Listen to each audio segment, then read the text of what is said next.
सकते हैं।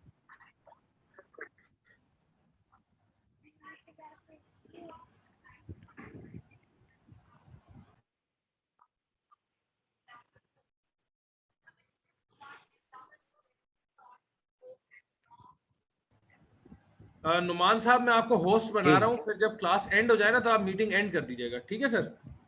ठीक है सर, ठीक है बिल्कुल।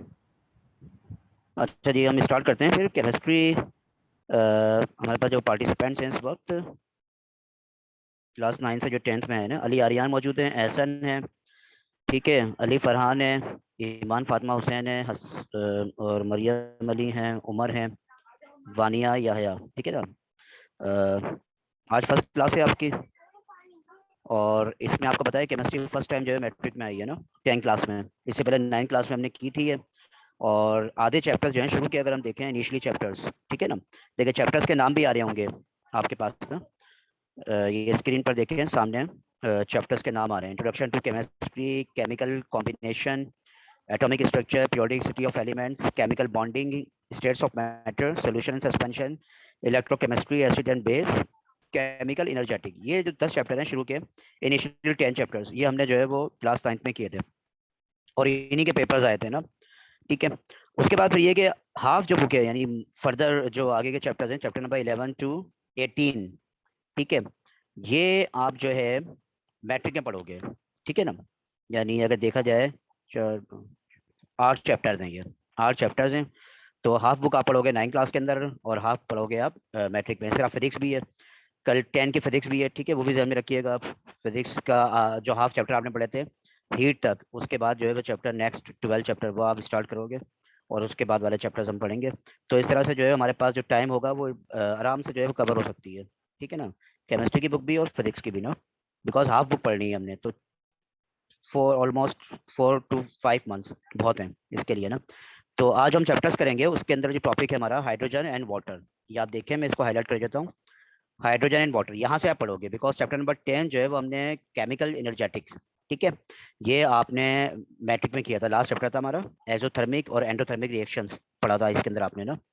तो हाइड्रोजन एंड वाटर ये जो है इसमें 2 टॉपिक्स हैं असल में ना, ठीक है ना, हाइड्रोजन एंड वाटर। अच्छा, इसके बाद जो चैप्टर्स आ रहे हैं कार्बन, सिलिकॉन, तो इनमें आप देखें, इसमें और जो शुरू के जो चैप्टर्स थे उनमें फ़र्क ये है कि इनमें आप एलिमेंट्स के बारे में पढ़ोगे, ठीक है ना। एलिमेंट्स से रिलेटेड चीज़ें होंगी, उनके कंपाउंड होंगे, उनकी प्रिपरेशन होगी, उनके यूजेस होंगे। तो एक तरह से ये चैप्टर्स देखा जाए तो आसान भी हैं, बिकॉज एक तो ये कि इनमें जो है वो कोई न्यूमेरिकल्स वगैरह नहीं है इन चैप्टर्स के अंदर। जितने भी न्यूमेरिकल्स थे वो शुरू में थे, तो बच्चे जो है वो न्यूमेरिकल से घबराते हैं थोड़ा सा, तो न्यूमेरिकल्स नहीं है इसके अंदर। तो मुख्तलिफ एलिमेंट्स के बारे में देखें, नाइट्रोजन, सल्फर, ऑक्सीजन, हेलोजन आ रहा है उसके बाद। तो मुख्तलिफ जो है वो एलिमेंट्स के बारे में और उनकी इंट्रोडक्शन है उनका, और उनके कंपाउंड्स के बारे में, उनके यूजेस हैं और उनसे बनने वाले कंपाउंड्स, ये सारी चीज़ें हैं। तो हाइड्रोजन एंड वाटर 11 जो चैप्टर है इसके अंदर हाइड्रोजन के बारे में पढ़ोगे, व्हाट इज हाइड्रोजन, और वाटर के बारे में, यानी 2 टॉपिक्स हैं। तो आज हम कोशिश करेंगे कि हाइड्रोजन के बारे में थोड़ा सा इसको जो है कवर कर लेना, काफ़ी हद तक हम कवर कर लेंगे आज, ठीक है। स्टूडेंट्स हमारे पास 13 स्टूडेंट्स हैं। हाइड्रोजन आप जानते भी हैं, इसको अगर मैं नेक्स्ट पेज पर आ जाऊं, जी, ये ठीक है ना, ये बुक को ही मैंने कॉपी किया है असल में ना, ताकि आपके लिए आसानी हो जाए। जी, तो इसमें हाइड्रोजन के बारे में आप जानते हैं कि हाइड्रोजन जो है वो गैस फॉर्म में होता है आमतौर पर ना, ठीक है ना। और यूनिवर्स के अंदर, इन द यूनिवर्स, यानी अगर यूनिवर्स में देखें पूरी कायनात के अंदर, तो मोस्ट एबिडेंट जो है ये एलिमेंट है, सबसे ज़्यादा पाया जाने वाला। एबिडेंट, एबेंडेंट कहते हैं पाया जाने वाला, यानी वाफरी मिकदार में जो चीज़ होती है उसको कहते हैं एबेंडेंट, ठीक है। तो ये सबसे ज़्यादा पाया जाने वाला किसके अंदर, यूनिवर्स के अंदर। बिकॉज आप देखें ना, सबसे बड़ा जो प्लानिट है वो सूरज है, यानी सन, तो वो हाइड्रोजन से बना है, ठीक है। इसके अलावा मुख्तलिफ स्टार्स हैं, ये सब हाइड्रोजन से मिलकर बने हैं, जितने भी प्लानिट्स हैं ना। तो हाइड्रोजन अगर देखा जाए तो सबसे ज़्यादा पाया जाने वाला जो है वो एलिमेंट है इन द यूनिवर्स, कायनात के अंदर, ठीक है ना। पहली बात तो ये। दूसरा ये कि अगर हम अपने अर्थ की बात करें तो ज़मीन में जो है ये तकरीबन 90 नंबर पर है, the 9th most abundant element in our earth, ठीक है ना।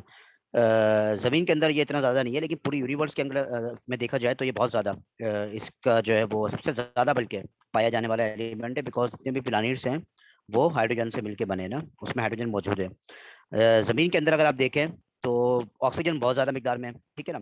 इसके अलावा और भी हैं, तो 9वां नंबर आता है इसका हाइड्रोजन का, जो जमीन के अंदर जो मुख्तलिफ कंपाउंड्स हैं उनका, उनके एतबार से देखा जाए। अच्छा, दूसरी बात ये फ्रीली स्टेट में, फ्री स्टेट के अंदर जो है वो नहीं पाया जाता ना हाइड्रोजन। अगर आप चाहते हैं कि हाइड्रोजन फ्री स्टेट, ये कंपाउंड की सूरत में पाया जाता है, ठीक है ना, यानी डायटोमिक कह लें कंडीशन में पाया जाता है, ये फ्री स्टेट के अंदर नहीं मिलेगा आपको। यानी डायटोमिक कंडीशन यानी किस तरह से, कंपाउंड की सूरत में। जैसे पानी है, पानी आपको पता है the chemical formula of water is H2O, तो ऑक्सीजन के साथ कंबाइन होता है तो हाइड्रोजन तो वाटर बनता है। और पानी आपको मालूम है कितनी इंपॉर्टेंट चीज़ है।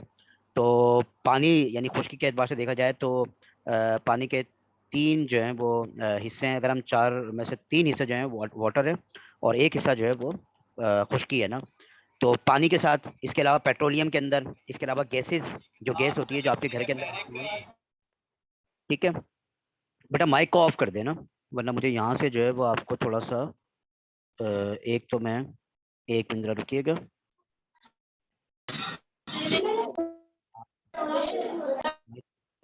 माइक कोशिश करें ऑफ कर देना ताकि डिस्टरबेंस ना हो। अच्छा जी, मैं यहाँ से बाद में आपसे क्वेश्चंस होंगे तो उसको भी हम देख लेंगे बाद में, ठीक है। अच्छा, अब हम आते हैं दोबारा टॉपिक पर। तो सबसे पहले इंट्रोडक्शन है असल में हाइड्रोजन का ना। इसके अलावा जो आपकी मीथेन गैस होती है, आपका मालूम है CH4, इसके अंदर भी जो आपके घरों में इस्तेमाल करते हैं आप, चूल्हे के अंदर जो गैस आती है जिससे आप पकाते हैं रोजमर्रा डेली लाइफ के अंदर आप इस्तेमाल कर रहे होते हैं, तो उसमें भी हाइड्रोजन होती है। तो अगर देखा जाए तो ये जमीन के ऊपर जो है यानी आपके यूजेस के अंदर इसका जो है वो 9वां नंबर है, ठीक है ना, तमाम एलिमेंट्स के अंदर। अच्छा, कैवेंडिश एक साइंटिस्ट था, उसने सबसे पहले डिस्कवर की थी ना, यानी चैप्टर 1 में आपने पढ़ा भी है कैवेंडिश के बारे में, याद भी किया था कि the first scientist who discovered hydrogen is Cavendish, ठीक है ना। तो उसने ये डिस्कवर किया था। बाकी ये कि हाइड्रोजन अगर हम पीरियोडिक टेबल में देखें, पीरियोडिक टेबल में अगर आप देखते हैं तो उस पर अगर हम जाएं, जो आपने चैप्टर 4 में आपने पीरियोडिक टेबल के बारे में पढ़ा था, और चैप्टर 4 में, हाँ, तो उसके अंदर हाइड्रोजन का जो है पहला नंबर है, यानी the atomic number of hydrogen is 1, यानी पीरियोडिक टेबल के अंदर सबसे पहला एलिमेंट जो है वो हाइड्रोजन है। ये आपको मालूम भी है, बिकॉज इसके अंदर प्रोटॉन की तादाद जो होती है वो 1 है, ठीक है ना। और न्यूट्रॉन इसके अंदर एक भी नहीं है, there is no neutron. Neutron एक भी नहीं है, लेकिन प्रोटॉन क्या है, या इलेक्ट्रॉन, ठीक है ना, वो एक है, यानी एटॉमिक नंबर इसका जो है वो 1 है। अच्छा, इस तरह से एटॉमिक मास इसकी, ठीक है, या मास नंबर, वो भी 1 है, बिकॉज प्रोटॉन नहीं है इसके अंदर, न्यूट्रॉन नहीं है, सिर्फ एक जो है वो प्रोटॉन या इलेक्ट्रॉन जो है पाया जाता है ना, ठीक है ना, वही रोटेट कर रहा होता है, रिवॉल्व कर रहा होता है अराउंड द न्यूक्लियस, ठीक है ना। और इसके अलावा जो है वो इसकी अगर हम मजीद बात करें हाइड्रोजन की, तो एटॉमिक स्ट्रक्चर इसका अगर हम बनाते हैं तो के शेल, एक ही शेल होता है इसका, ठीक है ना, एक ही ऑर्बिट होता है, उसके अंदर एक ही इलेक्ट्रॉन होता है जो रोटेट कर रहा होता है ना। तो ये तो हो गया हाइड्रोजन का इंट्रोडक्शन, ठीक है ना। कैवेंडिश याद रखें साइंटिस्ट है जिसने डिस्कवर किया था, और यूनिवर्स के अंदर सबसे ज्यादा पाया जाने वाला एलिमेंट अगर कोई है तो वो हाइड्रोजन है, ठीक है ना। और तीसरी बात ये है कि जमीन में, जमीन का मैं बता दूं दोबारा एक बार कि यहाँ पर हम इसका 9वां नंबर है ना जमीन के ऊपर, हमारी जमीन पर, ठीक है ना। और इसका इस्तेमाल बहुत ज्यादा है, पानी जो कि बहुत इंपॉर्टेंट है आपकी लाइफ के अंदर, ठीक है ना। तो वो आप जो यूज कर रहे होते हैं इसके अंदर भी हाइड्रोजन होती है, ठीक है। अच्छा, फ्री स्टेट के अंदर आपको ये नहीं मिलती हाइड्रोजन गैस ना, ये आपको कंपाउंड फॉर्म में मिलेगी, डायटोमिक फॉर्म में मिलेगी आपको, ये किसी ना किसी कंपाउंड के साथ, यानी कंपाउंड की सूरत में आपको ये मिलेगी, ठीक है। पीरियोडिक टेबल के अंदर मैंने बताया कि इसका एटॉमिक नंबर जो है वो 1 है, एटॉमिक मास भी इसकी 1 है, और पहला एलिमेंट है ये पीरियोडिक टेबल के अंदर, अगर आप जाएं तो पहला एलिमेंट जो है वो आपको हाइड्रोजन मिलेगा, ठीक है ना। अच्छा, ये इसका इंट्रोडक्शन हो गया थोड़ा सा ना। अब इसमें आगे अगर हम देखें तो जो टॉपिक आ रहा है वो प्रिपरेशन है, प्रिपरेशन ऑफ, थोड़ा सा इसको भी किस तरह से हम इंडस्ट्रियल लेवल पर ये तैयार, तो क्या तरीके कार है। तो इसका एक मोस्ट देखिए नंबर 1 लिखा हुआ है, by passing steam over coke, ठीक है, यानी कार्बन जो होता है, कॉक यानी कोयला, जो कि कार्बन होता है असल में, ठीक है ना, उसको अगर आप गर्म करें, और कितने टेम्परेचर पे गर्म करें, देखिए यहाँ पर दिखाया है 1000 डिग्री सेंटीग्रेड पर, यानी भाप दें उसे, स्टीम, पानी भी डालें उसके अंदर, देखें कार्बन प्लस H2O, यानी कार्बन यानी कोयला, उसको अगर आप पानी डालें, खुलता हुआ पानी, और टेम्परेचर कितना हो, कम से कम 1000 डिग्री सेंटीग्रेड, 1000 डिग्री सेंटीग्रेड। ये तरीके कार बता रहा हूँ मैं आपको, प्रिपरेशन बता रहा हूँ कि दुनिया के अंदर जो हाइड्रोजन गैस है वो किस तरह तैयार की जाती है। तो कोक यानी कोयले पर अगर आप गर्म पानी, खोलता हुआ पानी अगर आप डालेंगे तो लाजमी है कोयला जो बिल्कुल लाल हो जाएगा, आपका मालूम है ज्यादा अगर गर्म होता है तो कोयला लाल सुर्ख हो जाता है, रेड कॉक हो जाता है बिल्कुल, ठीक है ना। तो रेड कोक होता है, उस पर अगर आप मुसलसल पानी डालेंगे तो लाजमी उसमें से धुआं उठेगा। जो धुआं स्टीम उठेगी ना, ठीक है ना, यानी पहले कोयले को आप गर्म करें 1000 डिग्री सेंटीग्रेड तक, फिर खोलता हुआ पानी उसमें आप डाल दें, ठीक है, तो उसमें से धुआं उठेगा। वो कौन सी गैस होगी? वो होगी वाटर गैस। ठीक है, देखिए आगे लिखा हुआ है CO+H2। इसके अंदर H2 भी है, CO+H2, ये वाटर गैस का फॉर्मूला है। यानी इसमें हाइड्रोजन गैस होती है लेकिन कंपाउंड कंबाइन होती है कार्बन मोनोऑक्साइड के साथ। ये वाटर गैस का फॉर्मूला है, इसको याद भी कर लीजिएगा। CO+H2 यानी खाली प्योर हालत में हमें हाइड्रोजन नहीं मिलती, ठीक है ना, ये इस कंडीशन में मिलेगी जो कि वाटर गैस की कंडीशन में ना। अच्छा, फिर इसको मजीद आप क्या करेंगे? इसको मजीद हमें हाइड्रोजन गैस हासिल करने के लिए दो तरीके हैं। इसमें से जो ज्यादा इस्तेमाल होता है दुनिया भर के अंदर वो ये सेकंड है। देखिए लिखा है बाय ऑक्सीडेशन बॉश प्रोसेस, ठीक है। ये बॉश प्रोसेस जो है वो ज्यादा यूटिलाइज होता है दुनिया भर के अंदर।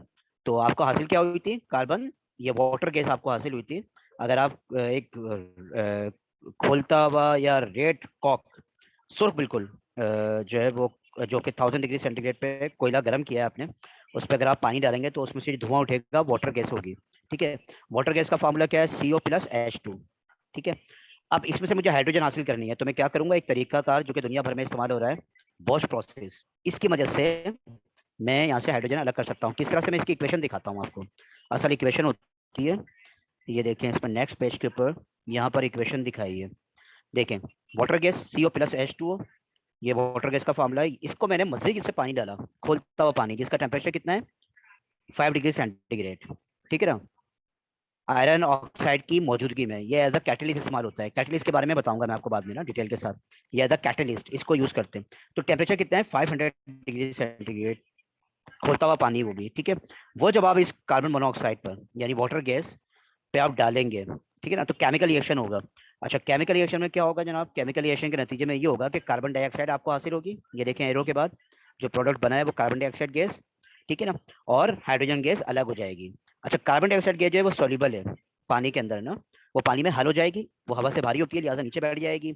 और हाइड्रोजन गैस जो होती है हवा से हल्की होती है लिहाजा वो ऊपर आ जाएगी और उसको हम स्टोर कर लेंगे फिर। तो इस तरह से दुनिया भर के अंदर हाइड्रोजन गैस जो होती है उसको हासिल किया जा रहा है, ठीक है। तो दोबारा एक बार देख लें इसको, अगर आप, सिंपल तरीका है, ठीक है। सबसे पहले आप क्या करेंगे? कोक यानी कोयला जो है उसको 1000 डिग्री सेंटीग्रेड पे आप उसको गर्म करेंगे। इतना ज़्यादा टेम्परेचर होगा तो बिल्कुल सुर्ख हो जाएगा, रेड कोक हो जाएगा, यानी गर्म बिल्कुल सुर्ख कोयला हो जाएगा वो। उस पर आप पानी डालेंगे आप तो उसमें से धुआं उठेगा लाजमी, आपको पता है ठीक है। वो धुआं जो होगा असल में वो गैस होगी, कौन सी? Water gas. उस वाटर गैस का फॉर्मूला क्या है? CO+H2। अब इसमें हाइड्रोजन गैस को मुझे अलग करना है, ठीक है। तो मैं दो तरीके इस्तेमाल हो रहे हैं दुनिया भर के अंदर, उसमें से जो सेकंड मेथड है, जो बी लिखा हुआ है, बॉश प्रोसेस, इसकी वजह से आप जो है वो दुनिया भर के अंदर ये तरीका यूज हो रहा है। इसमें आप क्या करते हैं? जो आपको वाटर गैस हासिल हुई है इससे मजीद आप पानी डालेंगे, और जिसका टेम्परेचर कितना होगा?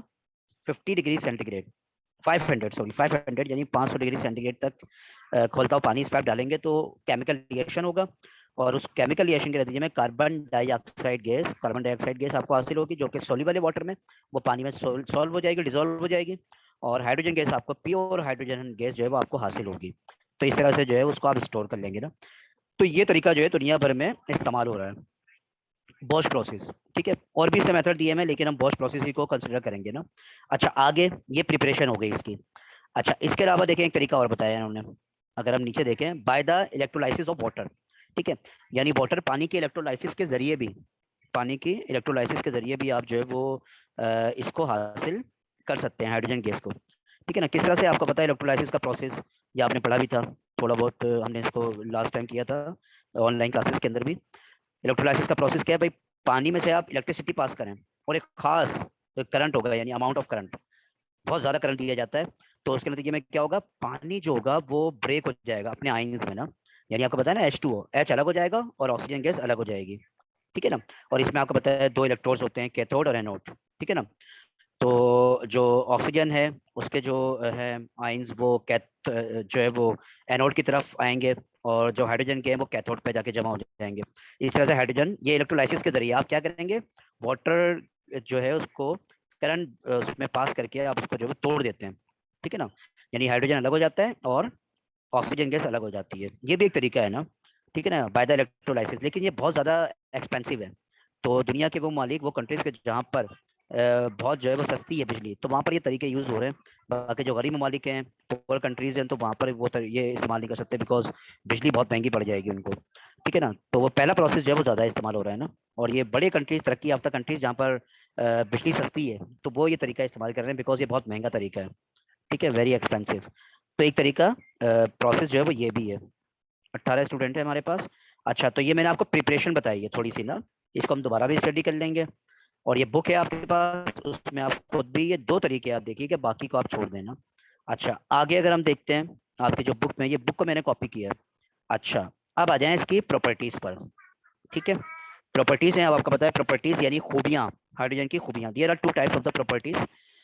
नंबर वन, फिजिकल प्रॉपर्टीज और केमिकल प्रॉपर्टीज। ये दो तरह की प्रॉपर्टीज होती हैं, इन दोनों को हम देख लेते हैं थोड़ा सा ना। ठीक है, ये सामने स्क्रीन पे देखिए, मैंने शेयर किया है आपको। तो इनकी जो प्रॉपर्टीज हैं, देखिए पहली बात, हाइड्रोजन जो है वो कलरलेस है, ऑर्डरलेस है और टेस्टलेस गैस है। यानी ये गैस जो है वो, इसको आप किस तरह पहचानेंगे? तो ये कलरलेस है पहली बात। तो कलरलेस का मतलब कोई इसका रंग नहीं है, कोई कलर नहीं है इसका। ठीक है ना, यानी आप इसको नाम नहीं दे सकते। ऑर्डरलेस यानी इसका कोई समझ लें बू नहीं है। ठीक है ना, कोई स्मेल नहीं है। ठीक है, कोई किसी तरह की नहीं है, बदबू भी नहीं है, खुशबू भी नहीं है, किसी तरह की इसमें जो है वो नहीं होती है। इसका जो है वो कहना चाहिए टेस्ट, और साथ में स्मेल। ठीक है। अच्छा, टेस्टलेस है, यानी इसका कोई टेस्ट भी नहीं है, कि आप कहें भाई जरा मीठी है या कड़वी है, इस तरह कोई टेस्ट भी नहीं है। ठीक है ना, तो ये बिल्कुल बेजरर है एक तरह से। अगर देखा जाए तो आपके आसपास अगर हाइड्रोजन मौजूद है, तो आप इसको इन तीन तरीके से पहचान नहीं सकते। वरना अगर खुशबू होती है तो आप पहचान लेते हैं जी फला गैस है या फला चीज़ है। तो इसकी जो है वो यानी कोई कलर भी नहीं है, ना इसका कोई टेस्ट है, और ना इसकी कोई स्मेल है। तो इस तरह से इसको आप पहचान नहीं सकते। इसके पहचान के दूसरे तरीके हैं, वो आगे आएगा। ठीक है ना। अच्छा, सेकंड अगर हम देखें, it is soluble in water. ये इसकी सेकंड प्रॉपर्टी है। फिजिकल प्रॉपर्टीज हम जो है पढ़ लें, इनसॉल्युबल है। ठीक है ना, ये पानी के अंदर हल नहीं होती, इनसॉल्युबल है। It is insoluble in water. ठीक है। अच्छा, तीसरा आ रहा है, it is highly inflammable gas. ठीक है ना। अच्छा, ये बहुत ज्यादा इनफ्लेमेबल है। अच्छा, इनसॉल्युबल इन वाटर, ये पानी के अंदर सॉल्यू, ठीक है, इनसॉल्युबल है। अच्छा, थर्ड जो आएगा वो हाईली इनफ्लेमेबल। ठीक है ना, यानी ये बहुत ज्यादा कहना चाहिए कि जलाने में मदद देती है। ठीक है ना, इनफ्लेमेबल यानी जलाने में, यानी इस गैस को अगर आप किसी चीज के पास लेके जाएंगे तो एकदम आग लग जाएगी। तो ये गैस जो है वो जलाने में भरपूर मदद करती है। ठीक है। अच्छा, ये भी कोई क्वेश्चन हो तो फिर आप मैसेज भी कर सकते हैं मुझे, अगर आप चाहें तो। जी, कोई क्वेश्चन हो तो कर लीजिएगा। अच्छा, इसके बाद ये तीन इसके जो मैंने बताई हैं आपको प्रॉपर्टीज, अगर हम इसमें आगे इसमें नंबर 7 देखें प्रॉपर्टी ना, बिकॉज सवाल जो आपका आएगा उसमें तीन प्रॉपर्टीज याद करनी होंगी। तो शुरू की ये तीन देख लें, और मैं नंबर 7 बता देता हूँ चलें, जो कि बिल्कुल ईजी है। ठीक है, it liquefies at 250 degree centigrade and freeze at -259 degree centigrade. ये लिक्विफाइज हो जाती है माइनस, दोनों माइनस में। ठीक है, थोड़ा सा ब्लर हो रहा है। -250 डिग्री सेंटीग्रेड पर ये लिक्विफाइज हो जाती है, ये लिक्विड में कन्वर्ट हो जाती है ये गैस। -250 डिग्री सेंटीग्रेड तक अगर आप इसको ठंडा करते हैं, बहुत ही कम, यानी देखना चाहिए बहुत जो है वो कम टेम्परेचर पर, -250 डिग्री सेंटीग्रेड तक इसको अगर आप ठंडा करते हैं, तो ये लिक्विड में कन्वर्ट हो जाएगी। ये गैस है लेकिन लिक्विड फॉर्म में आ जाएगी। और इसको मजीद ठंडा करते हैं अगर आप, तो ये फ्रीज भी हो जाएगी। कितने टेम्परेचर पे? टेम्परेचर याद कर लें आप, 259 डिग्री सेंटीग्रेड पर, -259 डिग्री सेंटीग्रेड पर। ठीक है, माइनस में जाएंगे आप, ठंडा कर रहे हैं आप। ठीक है, तो ये कुछ इसकी फिजिकल प्रॉपर्टीज हैं। ठीक है, नंबर 1 में दोबारा बता दूं एक बार कि भाई ये ऑर्डरलेस है, कलरलेस है, ठीक है, और टेस्टलेस है। इस गैस का ना कोई जायका होता है, ना कोई बू होती है, स्मेल होती है, और ना इसका जो है वो कोई कलर होता है। ठीक है, और ये इनसॉल्युबल है वाटर के अंदर, पानी के अंदर जो है वो, ठीक है, इनसॉल्युबल है, यानी सॉल्व डिसॉल्व हो जाती है। अच्छा, इसके अलावा नंबर 3, हाईली इनफ्लेमेबल है। ठीक है, हाईली इनफ्लेमेबल का मतलब क्या है, मैंने बताया आपको, यानी यह जलाने में मदद फराहम करती है। अगर ये गैस को आप किसी चीज़ के पास लेके जाएं और वहां जलिए, तो ये भड़क जाएगी एकदम, जलाने में मदद फराहम करती है ये गैस। ठीक है, और नंबर 7 मैंने आपसे कहा था कि इस ये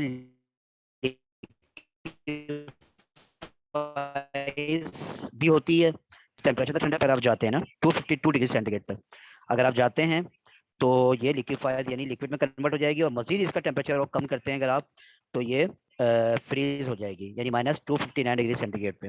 ये इसकी फिजिकल प्रॉपर्टीज हैं। अच्छा, केमिकल प्रॉपर्टीज देखें, अगर आप इसकी केमिकल प्रॉपर्टीज क्या होती हैं आपको मालूम है, जिसके नतीजे में केमिकल रिएक्शंस आपको पता है ऐसे रिएक्शंस होते हैं जिसके नतीजे में कोई नई चीज बनती है।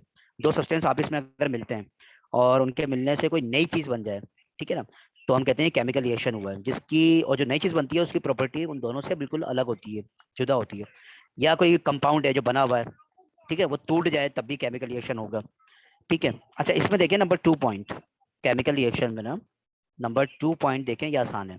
इसमें भी कम से कम 3 प्रॉपर्टीज आपको देखनी है, 3 प्रॉपर्टीज। और केमिकल रिएक्शन जहां पर आएंगे तो वहां पर आपने केमिकल इक्वेशन भी लाजमी लिखनी है ना। अच्छा, एज अ रिड्यूसिंग एजेंट, देखिए ये स्क्रीन पे आ रहा होगा, एज अ रिड्यूसिंग एजेंट, ठीक है ना। रिड्यूसिंग एजेंट का मतलब, हाँ, ये रिड्यूस कर देता है। देखिए आपके सामने एग्जांपल आ रही है कॉपर ऑक्साइड की। देखिए कॉपर के साथ ऑक्सीजन मिला हुआ है, ठीक है ना। अगर आप हाइड्रोजन ऐड कर दें इसके साथ, कॉपर ऑक्साइड के साथ, तो ये रिड्यूस कर देगा किसको, ऑक्सीजन को। रिड्यूसिंग एजेंट के तौर पर इस्तेमाल होता है, ठीक है ना। तो रिड्यूस करने का मतलब निकालना, तो ये ऑक्सीजन को निकाल देगा अपने अंदर, कॉपर, प्योर कॉपर हमें हासिल हो जाएगा। अगर आप चाहते हैं कॉपर ऑक्साइड में से ऑक्सीजन निकल जाए, तो हाइड्रोजन के साथ उसका केमिकल रिएक्शन करवाएं, तो उसके नतीजे में क्या होगा, हाँ, उसके नतीजे में इसको हीट भी करना होगा, कॉपर अलग हो जाएगी ऑक्सीजन से और खालिश यानी प्योर कॉपर आपको जो है वो हासिल होगी और वाटर बनेगा, ठीक है। तो रिड्यूसिंग एजेंट के तौर पर इस्तेमाल होता है हाइड्रोजन, कि अगर आपको ऑक्सीजन अलग करनी हो किसी के साथ, किसी भी एलिमेंट के साथ, सब्सटेंस के साथ अगर ऑक्सीजन ऐड हुआ हुआ है, तो हाइड्रोजन के साथ उसका केमिकल रिएक्शन करवाएं, तो वो ऑक्सीजन अलग हो जाएगी और प्योर आपको वो चीज़ आपको मिल जाएगी, वो सब्सटेंस आपको मिल जाएगा। अच्छा, इसके अलावा देखें एक ये है, और इसमें मैं आपको आगे दिखाता हूँ, बहुत ज़्यादा है, मेटल और नॉन मेटल के साथ रिएक्शन, ठीक है। मेटल और नॉन मेटल के साथ ये दो और देख लें, तो इस तरह से 3 हो जाएंगे।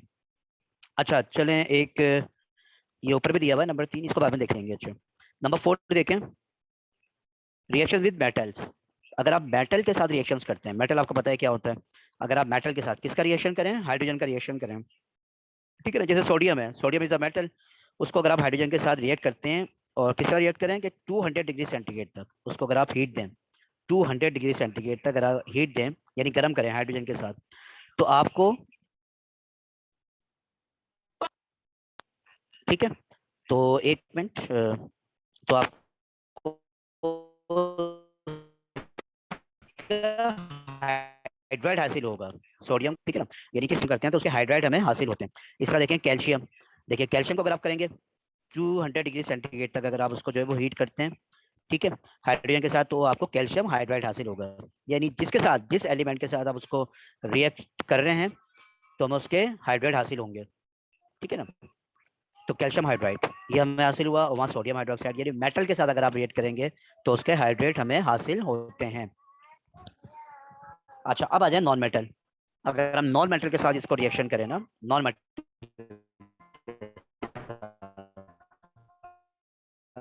अगर हम रिएक्शन करते हैं, जैसे नजर भी हाइड्रोजन के साथ अगर आप ऑक्सीजन को करते हैं, इसका रिएक्शन करते हैं, तो और इसमें इग्निशन यानी इसको, इसमें अगर इलेक्ट्रिसिटी आप पास करते हैं, हाइड्रोजन ऑक्सीजन का रिएक्शन करते हैं आप इसमें, ऑक्सीजन क्या है, नॉन मेटल है, अगर हाइड्रोजन के साथ, तो आपको मालूम है वाटर आपको हासिल होगा, पानी हासिल होगा इग्निशन के बाद, यानी इग्निशन का मतलब इसमें अगर आप इलेक्ट्रिसिटी पास करते हैं तो, ठीक है। इस तरह अमोनिया गैस हासिल होगी, अमोनिया गैस हासिल होगी कब, अगर देखें नेक्स्ट एग्जांपल है नाइट्रोजन के साथ अगर, ठीक है, तो हमें ammonia gas NH3 is the formula of, chemical formula of ammonia gas, ठीक है, अमोनिया गैस हमें हासिल होगी, ठीक है। तो ये कुछ नॉन मेटल के साथ रिएक्शन है और आसान है बिल्कुल। अच्छा, आगे अगर हम देखते हैं, ये इसकी केमिकल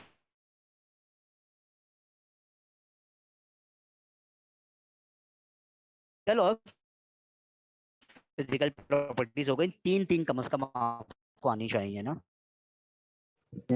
बाजी को फोन करो। अब इसके अगर हम देखते हैं केमिकल प्रॉपर्टीज के बाद,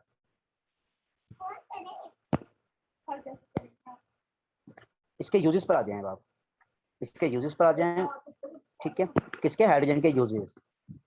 अच्छा देखें, इसे मैंने इसके यूजेस लिखे हैं बिकॉज ये बहुत ज़्यादा इंपॉर्टेंट गैस है। तो नंबर 1 देखें, मैंने लिखा है hydrogen is used in the manufacturing of fertilizer, ठीक है, ये खाद बनाने में, फर्टिलाइजर यानी खाद जो होती है ना, जो किसान यूज कर रहे होते हैं, तो वहाँ पर ये गैस बहुत ज़्यादा इस्तेमाल होती है खाद बनाने के अंदर, ठीक है। अच्छा, इसके यूजेस हैं, यूजेस बहुत आसान होते हैं, इसको आपने एक बार देखना होता है, बस कोई रॉकेट साइंस नहीं है कि आपको इसको बहुत ज़्यादा याद करना पड़े या कोई कैलकुलेशन हो बहुत ज़्यादा, ऐसी कोई बात नहीं है ना। Second, it is use in the manufacture of vegetable ghee from edible oil. ठीक है। अच्छा, ये किस लिए इस्तेमाल होती है? बनाने के लिए। क्या बनाने के लिए? वेजिटेबल घी, जो घी होता है ना, जो आप घी इस्तेमाल कर रहे होते हैं, ठीक है ना। ऑडिएबल ऑयल यानी जो ऑयल होता है उसकी मदद से आप जो घी बनाते हैं, ऑयल को आप कन्वर्ट करते हैं घी बनाने में ना, तो उसके अंदर भी हाइड्रोजन बहुत ज़्यादा यूज होती है। अच्छा, थर्ड क्या है? It is use in the manufacturing of tungsten bulb filaments. ठीक है ना। तो ये बल्ब जो होता है ना, जो बल्ब आप यूज कर रहे होते हैं, जो घरों में इस्तेमाल होता है बल्ब, इसके अंदर भी ये गैस यूज होती है। ठीक है। इसके अंदर भी, यानी अगर आप बल्ब को तोड़ें तो अचानक धमाका सा होता है, एक्सप्लोजन सा होता है ना, बिकॉज इसके अंदर हाइड्रोजन गैस होती है। ठीक है, उसके अंदर भी ये यूज हो रहा होता है। अच्छा, इसके अलावा it is use in the purification of metals, metal को प्योरीफाइड करने के लिए, उनको साफ करने के लिए भी ये गैस इस्तेमाल होती है। ठीक है।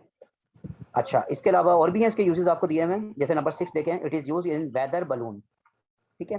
ये जो बलून आप देखते हैं ना, जिसमें लोग मतलब जो उड़ रहे होते हैं हवा के साथ ऊपर की तरफ, तो उसमें आप देखते हैं शोला सा होता है, एक फ्लेम होता है जो उसको ऊपर उड़ा रहा होता है, असल में ये हाइड्रोजन गैस होती है। तो ये बलून दुनिया भर के अंदर जो आप नज़र आते हैं, जिसमें लोग ट्रैवल कर रहे होते हैं और सैयाह जो होते हैं वो ज़्यादा इसको यूज़ कर रहे होते हैं, तो उसके अंदर ये हाइड्रोजन गैस, बिकॉज हवा से हल्की होती है ये, तो ये ऊपर उठाती है उसको। ठीक है।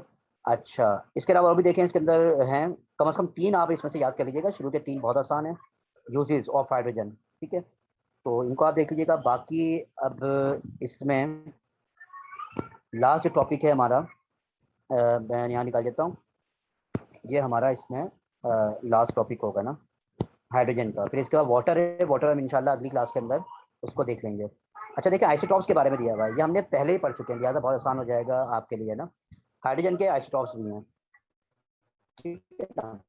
ये हमने चैप्टर जो है वो 3 के अंदर भी पढ़ा था, एटॉमिक स्ट्रक्चर के अंदर ना।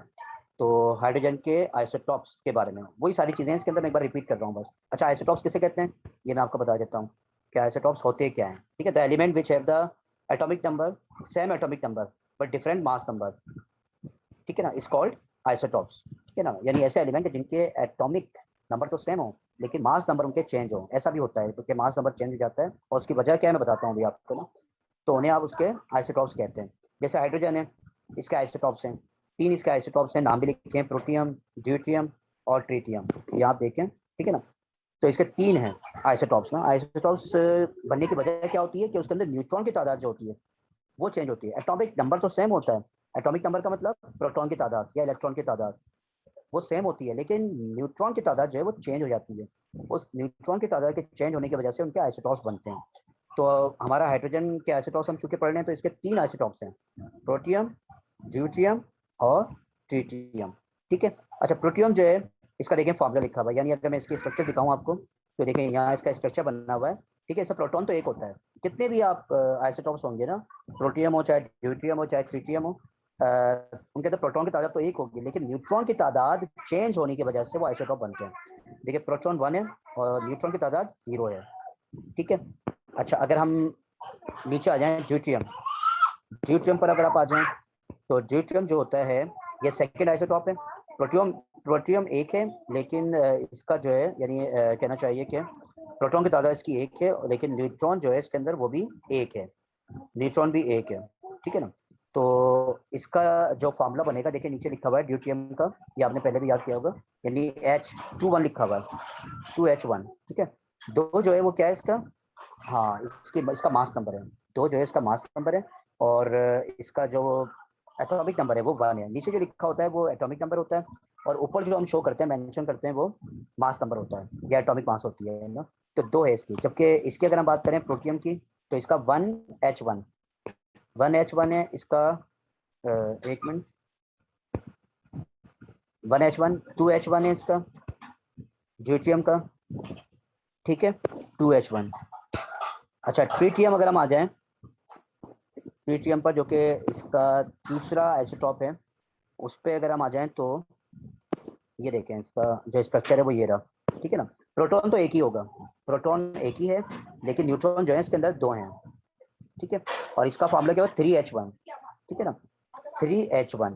3 क्या है इसके अंदर, न्यूट्रॉन की तादाद, और 1 जो है वो इसका प्रोटॉन की तादाद है ना, प्रोटॉन इसके अंदर 1 होता है, और न्यूट्रॉन की तादाद जो है वो 3 होगी। तो इस तरह से ये इसके हो गए आइसोटॉप्स, ठीक है ना। तो हाइड्रोजन चूंकि हमारा टॉपिक था, लिहाजा उसके आइसोटॉप्स के बारे में भी हमने कवर किया। अच्छा, आगे देखें वाटर के बारे में आ रहा है, बिकॉज चैप्टर का नाम आपका जो है वो हाइड्रोजन एंड वाटर है। तो इस वाटर को जो है वो हम अगली क्लास के अंदर इसको जो है वो कवर करेंगे। अब मैं एक बार दोबारा रिपीट कर दूं, हमने पढ़ा क्या है एक बार, ठीक है ना। हमने इंट्रोडक्शन किया है किसका, हाइड्रोजन का, और उसकी प्रॉपर्टीज, उसका प्रिपरेशन का तरीका, उसके यूजेस, ये हमने पढ़े हैं, ठीक है ना। तो इसमें पहली चीज उसका इंट्रोडक्शन किया, मैंने बताया कैवेंडिश नामी एक साइंटिस्ट था who first discovered hydrogen gas, ठीक है ना। अच्छा, फ्री स्टेट में नहीं मिलती है, बहुत कम तब मिलती है अगर देखा जाए दुनिया में, यानी इसमें अर्थ में जो है बहुत कम तादाद में आपको फ्री स्टेट के अंदर मिलेगी। ज़्यादातर कंपाउंड यानी जो है वो डायटोमिक फॉर्म में मिलेगी आपको ना, किसी एलिमेंट के साथ कंपाउंड बना के मिलती है। फॉर एग्जांपल जैसे वाटर है, वाटर के अंदर आपको पता है हाइड्रोजन गैस भी है, पेट्रोलियम है, इसके अलावा मीथेन गैस है, ठीक है। CH4 उसका फार्मूला है जो घर में आप यूज़ कर रहे होते हैं, ठीक है।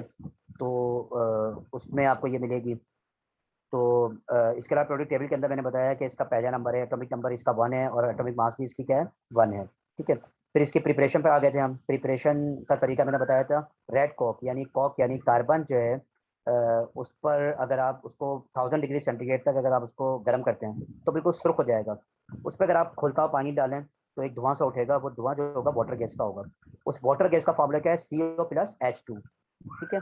और उसमें से आप जाएंगे अगर कि हाइड्रोजन गैस अलग हो जाए तो बॉश प्रोसेस होता है, उसके मुताबिक क्या होगा, इस वाटर गैस पे आप मजीद 5 डिग्री सेंटीग्रेड तक खोलता हुआ पानी डालें आप, ठीक है। तो इसके नतीजे में क्या होगा, कार्बन डाइऑक्साइड गैस हासिल होगी, और वो सॉल्युबल है वाटर के अंदर, पानी में सॉल्युबल है वो। और हाइड्रोजन गैस की हवा से हल्की होती है, लिहाजा वो ऊपर आ जाएगी, उसको आप स्टोर कर लेंगे ना, ये तरीका है। इसके अलावा इसकी प्रॉपर्टीज हमने देखी, physical properties and chemical properties. अच्छा, फिजिकल प्रॉपर्टीज के अंदर मैंने आपको बताया था, मैं इसमें दिखा भी देता हूँ कि ये कलरलेस है, ठीक है। इसका कोई कलर नहीं होता है, इसकी कोई स्मेल नहीं होती, इसका कोई जो है वो रंग भी नहीं होता है, और कोई स्मेल नहीं है, ठीक है। वो इसकी प्रॉपर्टीज के अंदर आ जाएगा। मैं आपको प्रॉपर्टीज यहाँ दिखा देता हूँ पहले ना, ये ठीक है। ऑर्डरलेस है, कलरलेस है, और टेस्टलेस है। अच्छा, इसके अलावा इनसॉल्युबल है। अच्छा, इनसॉल्युबल का मतलब ये पानी के अंदर इनसॉल्युबल है, सॉल्युबल नहीं है, इनसॉल्युबल यानी मैंने शायद पहले सॉल्युबल कह दिया था कि पानी में हल हो जाती है, ये हल नहीं होती है, ये इनसॉल्युबल है। वाटर के अंदर ये अलग से नजर आएगी आपको, हालांकि पानी बनता ही है, H2O पानी के अंदर होती है ये, लेकिन फिर भी इसके अंदर इनसॉल्युबल है, यानी हल नहीं होती है गैस पानी के अंदर, ठीक है। जबकि कार्बन डाइऑक्साइड गैस जो है वो सॉल्युबल है, ठीक है, ये ध्यान में रखिएगा। इनसॉल्युबल यानी हल नहीं होती है, ये डिजोल्व नहीं होगी पानी के अंदर, ठीक है। अच्छा, ये हाईली इनफ्लेमेबल है।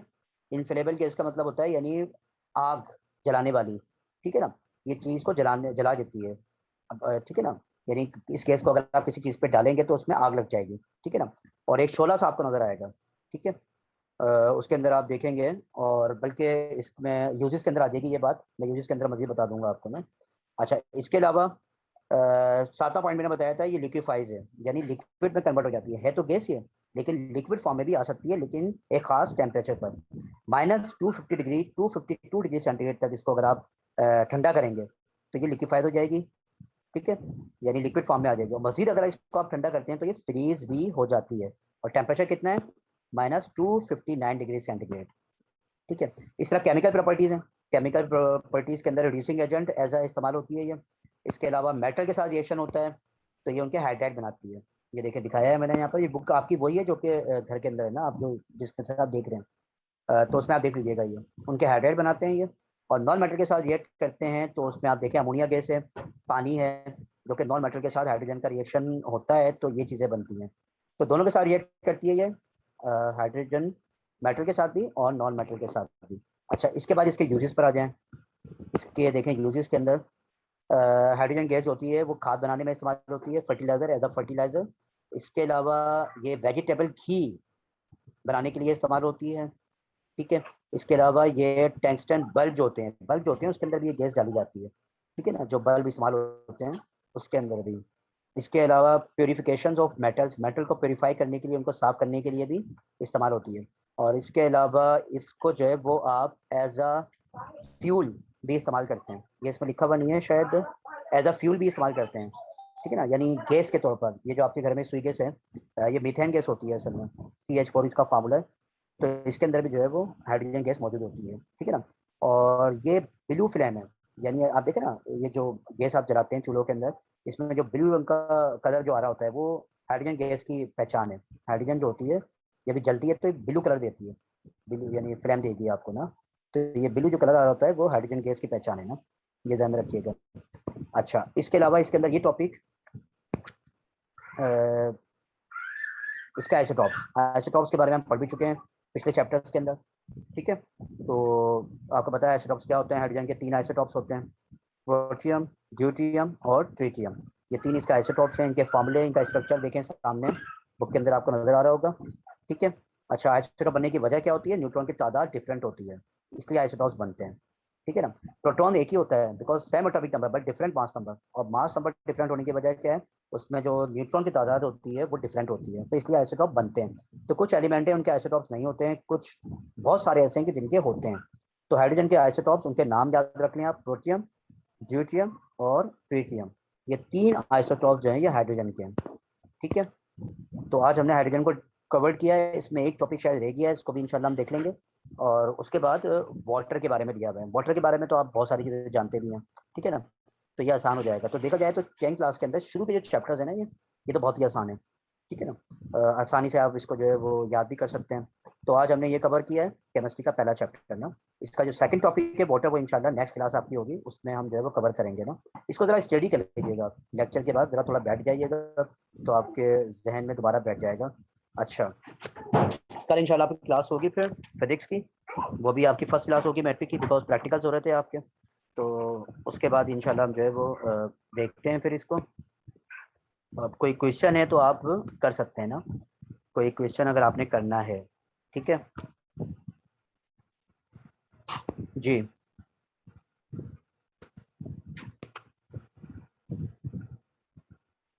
अनम्यूट कर लें, और अगर कोई क्वेश्चन करना है तो आप कर सकते हैं ना। नुमान साहब, आप ही इससे को रिलेटेड अनम्यूट क्वेश्चन करना होगा सारे बच्चों को। जी आप सर। अनम्यूट ऑल करते हैं सर सारे बच्चों को। अच्छा,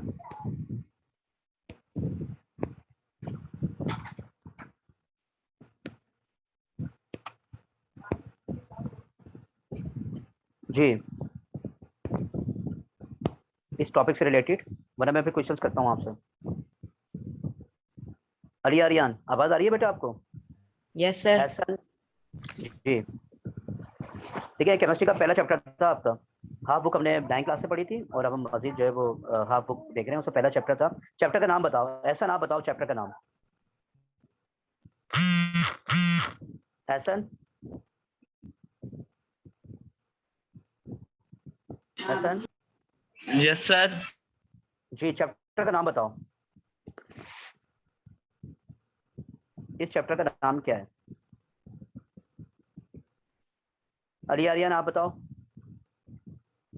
chapter name. Hydrogen and water.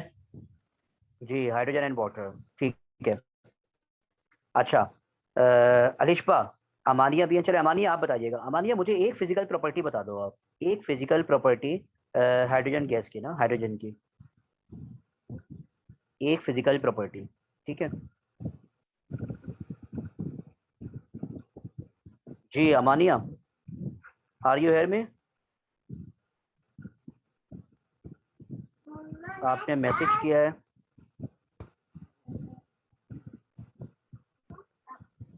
जी। एक, अच्छा, इनसॉल्युबल इन वाटर, तो बोल भी सकते हो आप, मैसेज किया आपने, चलो ठीक है। इसके अलावा आप अली आर्यन, आप बेटा आप बताइएगा मुझे ना, इसका एक यूज बता दें आप मुझे, हाइड्रोजन का, हाइड्रोजन गैस का एक यूज, इसको हम कहाँ इस्तेमाल करते हैं? ठीक है, मैंने 4 5 बताए थे आपको, तो इट इसका इज एक यूज्ड यूज जो है वो, इन मैन्युफैक्चर फॉर फर्टिलाइजर। ठीक है, it is use in manufacturing fertilizer, ठीक है। अच्छा, कोई दूसरा यूज अगर आप बताएंगे जनाब यहाँ पर, वानिया, वानिया आप बताओ, इसका एक यूज और बता दें, फिर हम वाइंड अप करते हैं क्लास को ना, टाइम भी ओवर हो रहा है, ठीक है। वानिया आप बताओगे बेटा, हाइड्रोजन का यूज, जी वानिया। आवाज आ रही है मेरी आपको? या आपको आ रही है आवाज?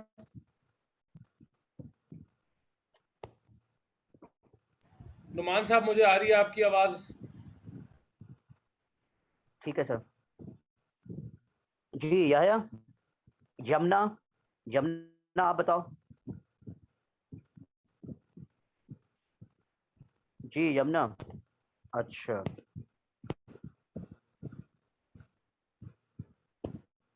फसीहा, फसीहा बताइएगा इसका कलर कैसा होता है? जी फसीहा, हाइड्रोजन गैस का कलर बताएं आप। कहकशां आप बताएं। कहकशां, ये अनम्यूट तो किया हुआ है ना बेटा? आवाज आ रही है आपको? ऐसा ना आपको आ रही है आवाज? Sir, it is colorless. Colourless, ठीक है, आवाज तो आ रही है। ठीक है, उमर ने बताया कलरलेस है। अच्छा, इसकी स्मेल कैसी होती है, कोई बताएगा? कोई बता रहा, चलो मैं नाम ही ले रहा। कोई स्मेल नहीं कंफ्यूज हो होती रहे हैं सर शायद। इसकी। इसकी कोई स्मेल नहीं होती है, गुड, ठीक है। चलें ठीक है, बाकी ये कि देखें बुक से आप थोड़ा सा इसको स्टडी करें। जब नेक्स्ट क्लास होगी ना तो उसके अंदर मैं पूछूंगा ये सारी चीज़ें ना। बिल्कुल इजी हैं, यूजेस हैं, आसानी से आप जो है याद कर लोगे। प्रॉपर्टीज हैं इसकी केमिकल, उनको आप देखो एक बार। अभी आप शायद कंफ्यूज हो रहे हैं, फर्स्ट क्लास है इसलिए ना। ठीक है, तो एक बार इसको स्टडी करें, फिर नेक्स्ट क्लास जो होगी हमारी केमिस्ट्री की, उसमें मैं इंशाल्लाह दोबारा आपसे पूछूंगा ना। अच्छा, वाटर के बारे में इंशाल्लाह है वो हम नेक्स्ट टॉपिक में कवर करेंगे। बाकी कल आपकी जो है फिजिक्स की क्लास है, मैट्रिक की, ठीक है ना। तो कल तमाम स्टूडेंट जो आज हैं मौजूद, तो वो कल भी होने चाहिए, ठीक है। तो इंशाल्लाह फिर नेक्स्ट क्लास में कल आपसे जो मुलाकात होगी। अल्लाह हाफिज़। अल्लाह हाफिज़ सर। ओके।